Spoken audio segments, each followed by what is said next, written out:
여러분을 축복합니다. 아멘. 오늘 사도행전 16장 27절부터 34절까지 말씀으로 이런 가정이 되게 하옵소서, 이런 가정이 되게 하옵소서, 이런 제목으로 말씀의 은혜를 나누고자 합니다. 가정은 우리 삶을 구성하고 가꾸어가는 모판과 같습니다. 밭에 곡식을 심기 전에 항상 하우스에서 이렇게 그 모판을 만들어서 키운 다음에 밭에다 갖다 심는 것을 보게 되죠. 가정은 바로 그와 같다는 것이죠. 우리는 가정에서 자신의 인격이 성장하고 참된 삶의 의미를 배우며 삶을 어떻게 살아야 하는지를 배웁니다. 그러면서 우리는 고난이 없고 문제가 없는 아름답고 행복한 가정을 꿈꾸게 됩니다. 그래서 이렇게 기도하죠. 한번 읽어봅니다. 주여, 저의 가정이 평안하게 하옵소서. 세상에서 화와 재앙으로부터 가정을 지켜주옵소서. 부귀영화와 무병장수를 누리며 살게 하여 주시옵소서. 아멘. 그런데 이런 가정이 과연 있을까요? 아니, 이런 가정이 이 세상에 존재하는 것일까요? 저는 성경을 읽다가 그 성경 어디에도 이런 가정이 존재하지 않음을 알게 되었습니다. 다시 말해서 이런 기대는 일찌감치 내려놓는 것이 좋다는 말입니다. 그러므로 우리는 성경에서 정의하고 있는 우리 삶이 무엇인가를 주목해야 됩니다. 성경은 우리 삶을 뭐라고 정의하고 있느냐? 왜냐하면 성경은 저와 여러분의 삶이 무엇인지에 관하여 정확하게 기록하고 있기 때문에 그렇습니다. 시편 기자는 시편 103편 15절에서 인생을 다음과 같이 정의하고 있습니다. 같이 읽습니다. 인생은 그날이 풀과 같으며 그 영화가 들의 꽃과 같도다. 아멘. 욥기 25장 6절에서 빌닷은 인생을 다음과 같이 정의하고 있습니다. 같이 읽습니다. 하물며 구더기 같은 사람, 벌레 같은 인생이랴. 아멘. 야고보 사도는 인생을 다음과 같이 정의하고 있습니다. 내일 일을 너희가 알지 못하는도다. 너희 생명이 무엇이냐? 너희는 잠깐 보이다가 없어지는 안개니라. 아멘. 사랑하는 성도 여러분, 인생에 관한 성경의 정의가 너무 허무하게 느껴지지 않으세요? 인생이 대단한 줄 알았는데 성경에서 말하고 있는 인생이 너무 허무하게 느껴져요. 한번 볼까요? 첫째, 같이 읽습니다. 인생의 날이 풀과 같습니다. 두 번째요, 인생의 영화가 들의 꽃과 같습니다. 세 번째요, 인생이 구더기 같습니다. 네 번째요, 인생이 벌레 같습니다. 다섯 번째요, 우리의 생명이 잠깐 보이다가 없어지는 안개와 같습니다. 아멘. 사랑하는 성도 여러분, 안개가 자욱한 길을 걸어보신 적이 있으십니까? 안개가 우리 눈에 보이지만 우리 손에 잡히지는 않죠. 분명히 있어요. 분명히 저건 안개야 라고 우리 눈으로 보이는데 막상 잡으려고 하면 잡혀 안 잡혀요? 잡히지를 않죠. 그러기에 야고보 사도가 말하는 내용이 더욱 피부로 느껴진다는 거예요. 그래서 여러분, 우리가 이 하나님을 알고 그 하나님을 섬기면서 살아간다는 것이 안개와 같은 이 세상에서 너무너무 중요한 거예요. 그러므로 우리는 이 세상에 너무 집착해서는 안 된다는 거죠. 이 세상에 대해서, 나의 인생에 대해서 성경이 이렇게 정의하고 있다면 그럼 나는 뭘 위해서 살아야 되지? 이 질문을 던질 수 있어야 된다는 거죠. 히브리서 11장 4절부터 나오는 믿음의 사람들을 우리는 만나게 됩니다. 그런데 여기서 아주 중요한 사실을 알게 되죠. 즉, 우리가 이 세상을 산다는 것이 무엇을 의미하는지, 또 우리가 신앙생활을 한다는 것이 무엇을 의미하는가를 말씀하고 있습니다. 히브리서 11장 13절과 14절은 우리가 이 세상에서 어떤 존재인지를 알려주고 있어요. 말씀 같이 읽습니다. 이 사람들은 다 믿음을 따라 죽었으며 약속을 받지 못하였으되 그것들을 멀리서 보고 환영하며 또 땅에서는 외국인과 나그네임을 증언하였으니 그들이 이같이 말하는 것은 자기들이 본향 찾는 자임을 나타내미라. 아멘. 하나님의 자녀는 믿음을 따라 살고 죽습니다. 그러면 우리가 고백해야 되는 내용이 뭐냐면 이거예요. 주님, 한번 읽어봅니다. 주님, 저는 이 땅 위에서는 외국인과 나그네입니다. 아멘. 이 사실을 진심으로 고백하는 사람들만이 자신이 찾아야 할 본향, 즉 천국에 대한 확신과 소망을 가지고 살아가게 된다는 거죠. 이 세상이 안개와 같고 들의 꽃과 같아요. 내 인생이 벌레와 같고 구더기가 같다고요. 그렇다면 내 인생은 뭘 위해서 살아야 되는가를 우리가 분명히 깨달아야 된다라는 것이죠. 안타까운 사실은 사람들 대부분이 이런 소망, 즉 자신이 찾아야 할 본향, 천국에 대한 소망과 확신이 없이 살고 있다는 것이죠. 이번에 강남대로에 비가 아주 엄청나게 많이 와가지고 진짜 막 거의 웬만한 사람들 진짜 가슴 높이만큼 물이 찼잖아요. 그랬더니 수억하는 그냥 페라리부터 해가지고 외제차를 다 버리고 그냥 간 거예요. 왜요? 그 수억하는 외제차보다 내 생명이 더 중요하다는 것을 깨달은 거예요. 이런 평소 같으면 그 비싼 차를 길바닥에 버리고 갈 사람이 누가 있겠습니까? 다시 말해서 우리가 이 세상을 살면서 정말 소중한 것이 뭐냐, 이걸 깨닫게 되면 평소에 소중하다고 느꼈던 것을 어떻게 돼요? 놓게 된다는 거예요. 그리고 더 중요한 것을 붙잡게 된다라는 것입니다. 땅의 일에 얽매여서 영원하신 하나님의 나라를 망각하고 살아갑니다. 여러분, 오늘 하나님의 나라에 대해서 생각하셨어요?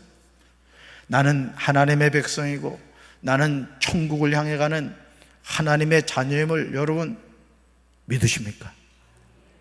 정말 믿어요?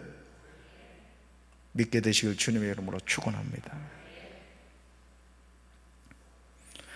결국 땅의 일에 얽매여 영원하신 하나님의 나라를 망각하고 살아가는 사람들은 인생의 마지막에 땅을 치면서 후회하지만 이미 그때는 돌이키기에 너무 늦어요.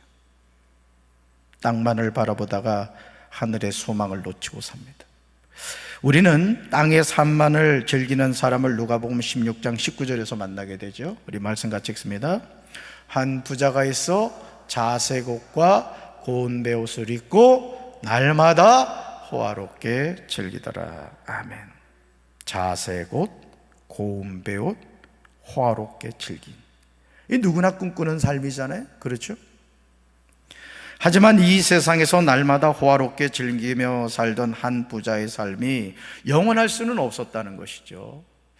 여러분, 저와 여러분에게 주어진 생명의 시간이 오늘도 하루가 지났어요.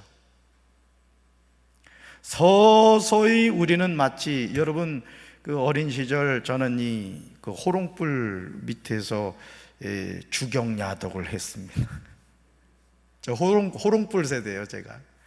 교회에 가면은 호야, 알지 호야? 이 호롱불하고 호야는 마치 백열전구하고 형광등의 차이입니다. 그래서 교회 가면은 이 지붕에다가 이렇게 저희 아버지가 대목이시라서 이렇게 고리를 만드는 거기다 쭉 이렇게 철사를 해가지고 거기다 이렇게 매달아 놨단 말이에요. 근데 여러분, 이 호롱불은 뭐가 있어야 불이 붙어요? 기름이 있어야 됩니다. 근데 여러분 아세요? 누군가가 그 호롱에다가 기름을 넣지 않으면요, 불이 꺼지는 거 기억나십니까? 불이 서서히 꺼집니다. 심지가 타면서. 나중에 견디다 못해 떨고는 탁 꺼져버립니다. 오늘 우리의 삶이 그렇다는 거예요. 내 인생이 화려하게 막 기름이 많을 때는 막 끓음까지 나면서 막 그냥 그 호롱불이 불이 붙지만은 기름이 채워지지 않으면 그 호롱불은 서서히 소멸된다는 거죠. 우리 삶이 그렇다는 것입니다. 이 세상에서 날마다 호화롭게 즐기며 살던 한 부자의 삶이 영원할 수 없었다는 거죠. 그도 인생의 수완이 다 되어서 죽었습니다.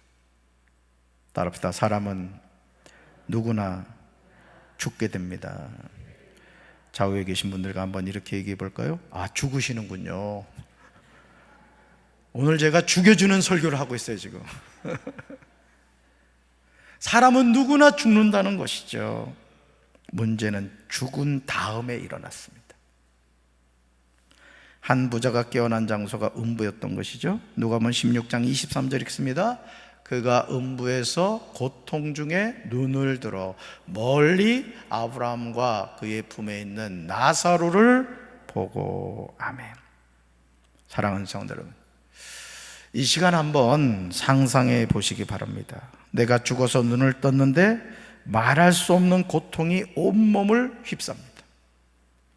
그리고 그곳이 영원한 고통을 받는 음부 지옥이라고 생각해 보십시오. 정말 몸소리가 쳐지지 않습니까? 얼마나 두렵고 떨립니까? 그러므로 마가복음 9장 43절로 47절에서 예수님은 어떤 경우에도 지옥은 가지 않아야 한다고 강조하셔요. 어떤 경우에도 지옥을 가면 안 된다. 그것도 3번에 걸쳐서 연속해서 말씀하십니다. 그만큼 지옥에 들어가는 일은 없어야 한다는 거죠. 그러나 사람들은 이 사실을 모르고 살아가고 있다는 거예요.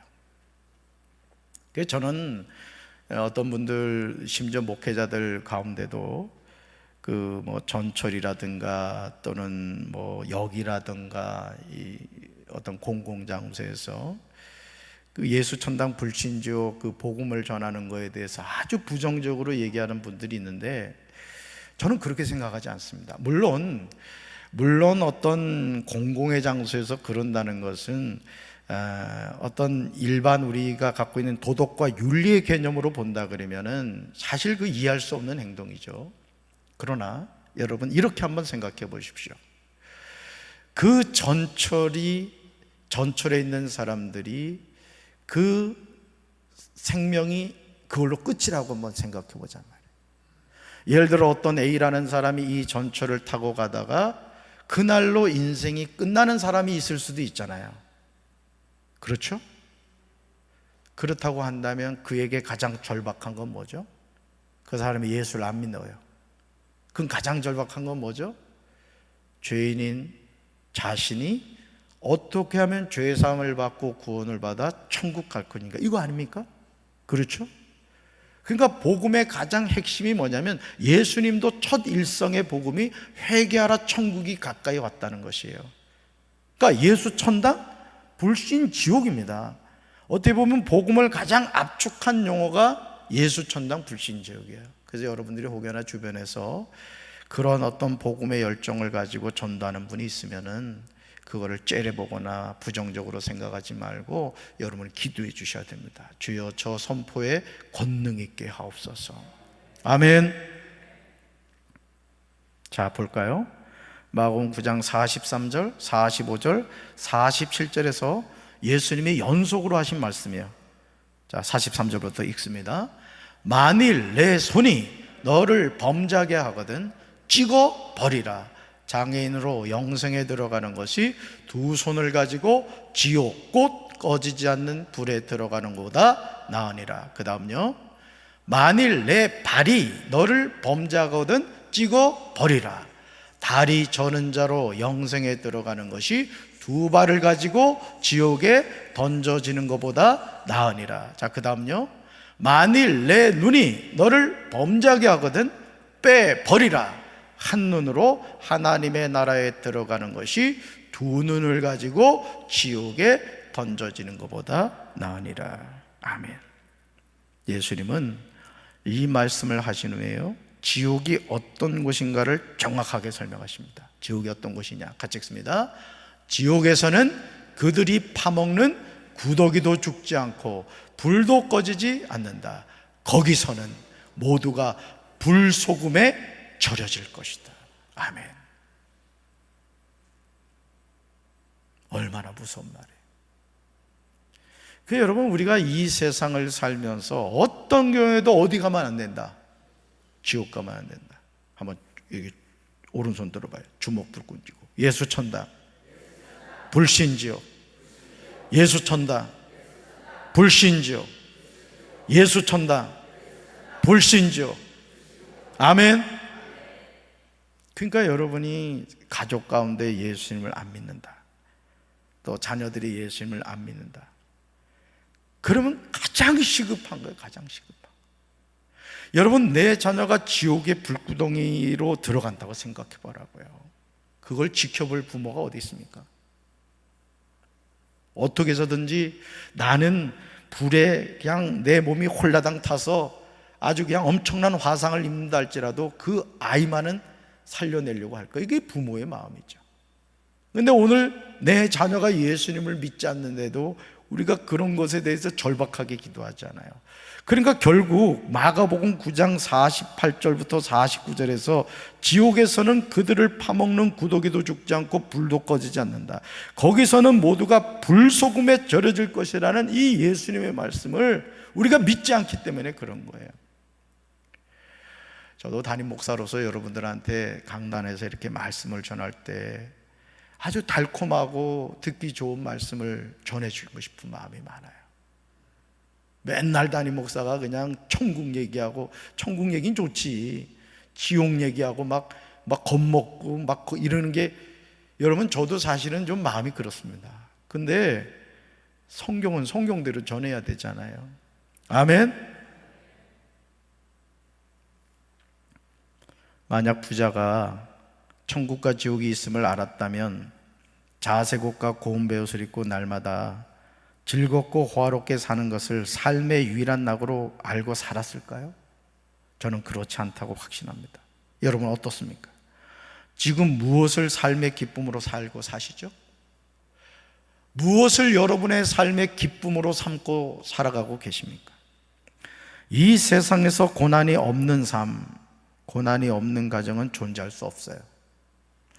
우리는 누구나 아무에게도 말할 수 없는 삶의 짐을 지고 살아갑니다. 문제는 이런 삶의 짐을 어떻게 해결하며 사느냐 하는 것이죠.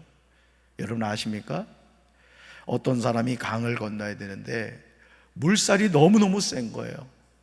그래가지고 건너가긴 건너가야 되는데 발만 동동 구리고 건너가질 못하고 있었어요. 근데 어떤 어른이 딱 오는데 보니까 아주 자기가 감당할 수 없는 무거운 돌을 들더니 강 속으로 들어가더라는 거예요. 그리고 강을 건너더라는 거죠. 여러분 어리석게 느껴지지 않아요? 무거운 돌을 들고 그 물속으로 걸어갔다고 생각해 봐요. 근데 그 무거운 돌이 결국은 물살로부터 그 사람을 지켜주는 역할을 하더라는 거예요. 오늘 우리 삶의 고난과 역경이 다가오지만 그 고난과 역경이 우리의 시선을 세상이 아니라 하나님을 바라보게 한다는 사실을 믿으시길 바랍니다. 그래서 고난이 우리에게 유익이 될 수 있는 거예요. 문제는 이런 삶의 질문을 어떻게 해결하며 사느냐는 것이죠. 그러므로 예수님은 이 세상에서 인생의 무거운 짐을 지고 살아가는 수많은 영혼을 향하여 부드러운 음성으로 분명하게 말씀하십니다. 같이 읽습니다. 수고하고 무거운 짐진 자들아 다 내게로 오라, 내가 너희를 쉬게 하리라. 아멘. 사랑하는 성도 여러분, 지금 어떤 인생의 짐을 지고 계십니까? 너무 힘들고 어려운데 아무도 나의 삶의 짐을 덜어주지 않는다고 한탄하고 계십니까? 그렇다면 그 수고하고 무거운 짐을 주님께 가지고 나오시기 바라요. 주님이 기꺼이 받아주실 줄로 믿습니다. 주님이 뭐라고 말씀하세요? 내가 너를 쉬게 하리라. 내가 너를 쉬게 하리라. 한 부자는 이 세상에서 호화롭게 즐기며 살면서 천국과 지옥의 실존을 알지 못하다가 음부에서 고통스럽게 눈을 떴습니다. 그런데 오늘 사도행전 16장에는 한 부자와 전혀 다를 바가 없는 한 사람을 만나게 됩니다. 그는 죄수들을 지키는 간수였습니다. 어느 날 이 간수는 이제까지 자신이 만났던 죄수들과는 전혀 다른 두 죄수를 만나게 됩니다. 사도행전 16장 21절로 23절은 바울과 실라가 어떤 고통을 당했는가를 증언하고 있습니다. 그들은 복음을 전하는 가운데 고통을 당하게 되었습니다. 말씀 같이 읽습니다. 로마 사람인 우리가 받지도 못하고 행하지도 못할 풍속을 전한다 하거늘 무리가 일제히 일어나 고발하니 상관들이 옷을 찢어 벗기고 매로 치라 하여 많이 친 후에 옥에 가두고 간수에게 명하여 든든히 지키라 하니. 아멘. 바울과 실라의 제목이 무엇입니까? 그들이 어떤 죄를 지었습니까? 바울과 실라가 한 일은 복음을 전하는데 귀신 들린 여종이 그들을 따라와 소리를 지르는 거예요. 그 내용이 사도행전 16장 17절 하반절에 나옵니다. 바울이 전한 복음의 핵심을 전해요. 같이 읽습니다. 이 사람들은 지극히 높은 하나님의 종으로서 구원의 길을 너희에게 전하는 자라. 아멘. 그 여자가 몇 날 며칠이고 계속 이렇게 하자 참다 못한 바울은 돌아서서 그 귀신에게 이렇게 선포합니다. 같이 읽습니다. 내가 예수 그리스도 이름으로 내게 명령한다. 그 여자에게서 나오너라. 아멘. 그 순간 귀신이 그 여자에게서 나왔습니다. 그 귀신 들린 여종의 주인들은 자기들의 돈벌 소망이 사라진 것을 알고 바울과 실라를 붙잡아 시장에 있는 관리들에게 끌고 갔습니다. 다시 말해서 귀신 들린 여자를 통해서 돈벌이를 했단 말이야. 귀신이 귀신같이 돈을 벌어준 거예요. 근데 귀신이 쫓겨나니까 어떻게 된 거예요? 돈벌이가 사라지고 만 것이죠. 다시 말해서 돈줄이 끊어진 것에 대한 안갚음을 한 것입니다. 바울과 실라가 얼마나 속상했겠습니까? 복음을 전하기 위하여 한 행동 때문에 옷이 찢어지고 매를 맞았습니다. 얼마나 아팠겠습니까? 육신의 고통보다 마음으로 더 괴로웠을 것입니다. 그런데 이게 웬일이죠? 간수는 이해할 수 없는 광경을 목격하게 됩니다. 자신의 명령대로 죄수인 바울과 실라를 옥에 가두고 그들의 발을 착고에 든든히 채웠는데 그들이 고통 가운데서도 기도하고 하나님을 찬양한 거예요. 말씀 볼까요? 한밤중에 바울과 실라가 기도하고 하나님을 찬송하며 죄수들이 듣더라. 아멘. 간수는 별 이상한 죄수도 다 있다고 생각하면서 잠을 잤을 것입니다. 그런데 간수가 깊이 잠이 든 한밤중에 갑자기 감옥까지도 흔들릴 정도의 큰 지진이 발생했습니다. 감옥문이 모두 열리면서 죄수들을 묶고 있던 사슬들도 다 풀렸습니다. 간수가 잠에서 깨어나 감옥문이 모두 열린 것을 보았어요. 그는 죄수들이 도망친 줄 생각하고 칼을 뽑아 스스로 죽이려고 했습니다. 그때 바울이 그에게 소리쳤습니다. 같이 읽습니다.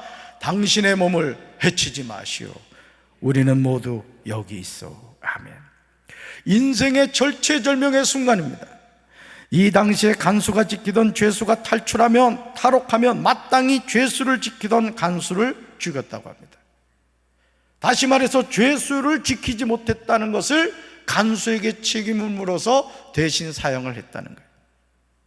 간수가 잠을 자다가 큰 지진이 일어나서 보니 감옥문이 열려 있습니다. 죄수들을 묶고 있던 사슬이 다 풀렸습니다. 그러니 어찌 죄수들이 도망친 것으로 생각하지 않았겠습니까? 어차피 죽은 목숨과 같습니다. 이제는 죽었구나, 이것이 끝이구나, 스스로 죽는 것 외에는 다른 생각을 할 수가 없었을 것입니다. 그런데 그때 바울이 소리쳤습니다. 전혀 이해할 수 없는 일이었어요. 내 몸을 상하지 말라, 우리가 다 여기 있노라. 아멘. 간수는 너무 놀랐어. 등불을 달라고 해서 들고 뛰어들어가 무서워 떨면서 바울과 실라 앞에 엎드렸습니다.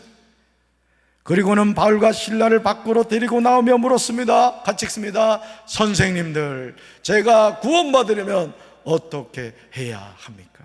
아멘. 선생님들, 제가 구원받으려면 어떻게 해야 합니까? 이제 그에게 어떤 소망도 없어 보이는 상황입니다. 죽음 외에는 다른 무엇을 선택할 수가 없습니다. 그때 간수 앞에 나타난 사람은 복음의 사도였던 사도 바울이었습니다. 그는 자신이 옥에 가두고 발에 착고를 든든히 채웠던 죄수였습니다. 그런데 이제 상황이 역전된 거예요. 간수가 죄수인 바울과 실라 앞에 엎드려 자신이 어떻게 해야만 구원을 얻을 수 있냐고 묻고 있습니다. 저는 이것이 간수를 향한 하나님의 사랑이라고 믿습니다. 간수는 하나님의 택함을 받은 유대인도 아니었습니다. 그는 이방인이었던 로마 사람이었습니다. 그럼에도 하나님은 그를 택하신 것이죠. 어떻게 보면 하나님은 간수를 구원하시기 위해서 바울과 실라가 고통을 당하게 한 것입니다. 바울과 실라는 성령 안에서 깨어 있었기에 자신들이 복음을 전하는 가운데서 당하게 된 아픔과 고통을 생각하기보다는 하나님의 뜻을 구했던 거예요. 오늘 내 삶에 다가오는 말할 수 없는 고통과 아픔을 통해서 우리는 하나님의 뜻을 볼 수 있어야 될 줄로 믿습니다. 하나님이 무엇을 하기를 원하시는가? 하나님이 내 삶을 통해 이 고난과 고통을 허용하시는 이유가 무엇일까? 우리 가정의 고통과 고난을 허용하시는 이유가 무엇일까? 하나님은 무엇을 이루어가기를 원하시는 것일까? 그러기에 그들은 고통 가운데서, 감옥에서 기도하고 하나님을 찬송했던 거예요. 그리고 하나님은 바울과 실라의 기도와 찬송을 받으시고 큰 지진으로 옥토를 직접 움직이신 거예요. 감옥문이 열리고 모든 사람의 매인 것이 다 벗어지게 하십니다. 간수를 더 피할 수 없는 것으로 몰고 간 거예요. 피할 수가 없어요. 그리고 그곳에서 생명의 복음을 듣게 하십니다. 말씀 같이 읽어볼까요? 주 예수를 믿으시오. 그러면 당신과 당신의 집안이 구원을 받을 것입니다. 아멘. 여러분, 이 말씀은 사도행전 16장 30절 하반절에서 선생님들, 제가 구원받으려면 어떻게 해야 합니까? 이 질문에 대한 대답이에요. 주 예수를 믿으시오. 주 예수를 믿으시오. 그러면 당신과 당신의 집안이 구원을 받을 것입니다. 저는 우리 사랑하는 성도 여러분들이 여러분의 자녀를 향하여, 믿지 않는 여러분의 가족을 향하여, 여러분이 사랑하는 친구를 향하여, 이웃을 향하여 이 생명의 복음을 전할 수 있게 되길 주님의 이름으로 축원합니다. 사랑하는 성도 여러분, 지금 저와 여러분의 삶에서 스스로 해결할 수 없는 문제가 무엇입니까? 오늘 본문에 나오는 간수가 자신이 지키던 죄수들이 도망한 줄 생각하고 칼을 빼 자결하려고 했듯이 이제는 끝이구나 하는 삶의 무거운 문제가 뭐예요? 이제 내 인생 여기서 끝났구나. 오늘 많은 분들이 그런 경우가 많아요. 더 이상 나는 어떻게 할 수 없다. 일가족이 그냥 연탄불을 피워놓고 말이죠. 여기 오신 분들 가운데도 혹여나 그런 분이 있으실 수 있을 거예요. 삶의 소망이 보이질 않아요. 어떻게 해야 될지 모르겠어요. 이 난관을 내 힘으로는 어떻게 해결할 방법이 없는 그런 분들이 있을 줄로 압니다. 그렇다면 우리는 바울과 실라를 향하여 간수가 외쳤던 이 질문을 해야 돼요. 같이 읽습니다. 주님, 제가 어떻게 해야 지금 이 문제로부터 구원을 받을 수 있습니까? 지금 주님이 저와 여러분을 향하여 분명하게 말씀합니다. 외우셔야 될 말씀이에요. 같이 읽습니다.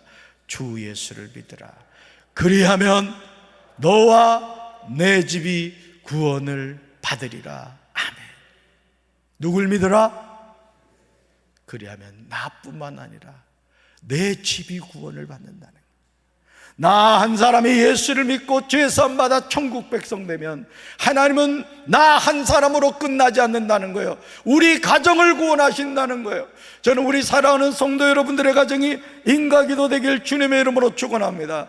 내가 예수를 잘 믿어야 돼요. 내가 나 한 사람을 통해 하나님 역사하세요. 아멘. 이 말씀을 바꾸어 표현하면 다음과 같습니다. 같이 읽습니다. 주 예수를 믿으라. 그리하면 너와 내 집에 있는 그 어떤 해결하지 못할 문제라도 하더라도 능히 해결받을 것이다. 아멘. 간수는요, 자신이 도저히 해결할 수 없는 상황이 있음을 알았어요. 아니, 정직하게 인정했습니다. 그랬을 때 하나님은 바울과 실라를 통해서 복음을 듣게 하셨어요. 오늘 저와 여러분의 삶에도 이런 하나님의 은혜가 있어야 우리는 다시 일어나게 됩니다. 여러분, 사도행전 16장 32절입니다. 주의 말씀을 그 사람과 그 집에 있는 모든 사람에게 전하더라. 아멘. 주의 말씀을 들은 간수는 자신이 관리하던 죄수였던 바울과 실라를 자신의 집으로 데리고 가서 맞은 자리를 씻어줍니다. 그리고 그는 놀라운 결단을 하는데 그의 온 가족이 다 세례를 받고 예수 그리스도를 영접한 거예요. 얼마나 놀라운 은혜예요. 칼을 빼서 자살하려고 했는데 죄수들이 다 탈옥한 줄 알고 내 인생은 여기서 끝났구나, 왜 나에게 이런 일이 일어나는 거야, 스스로 죽으려고 했는데 하나님의 종 바울과 실라를 통해서 주 예수를 믿어라, 그리하면 너와 네 집이 구원을 받으리라, 이 엄청난 생명의 복음을 듣고 그 바울을 통해서 가정이 구원을 받게 된 거예요. 할렐루야. 간소한 사람이 믿음의 결단을 할 때 한 가족을 예수 그리스도로 인도한 거예요. 간수의 가족은 모두 주 예수 그리스도의 이름으로 세례를 받은. 그래 여러분, 낙심하지 마세요. 남편이 안 믿는다고, 자식이 예수 안 믿는다고, 부모님이 예수 안 믿는다고, 내 형제 자매가 예수 안 믿는다고 낙심하지 마세요. 이 세상에서 하나님을 이길 사람은 없는 줄로 믿습니다. 하나님을 의지하세요. 하나님께 도와달라고 하세요. 구원받아야 될 이름을 하나님께 내어놓으라고요. 이 이름이 생명록에 기록되게 하옵소서.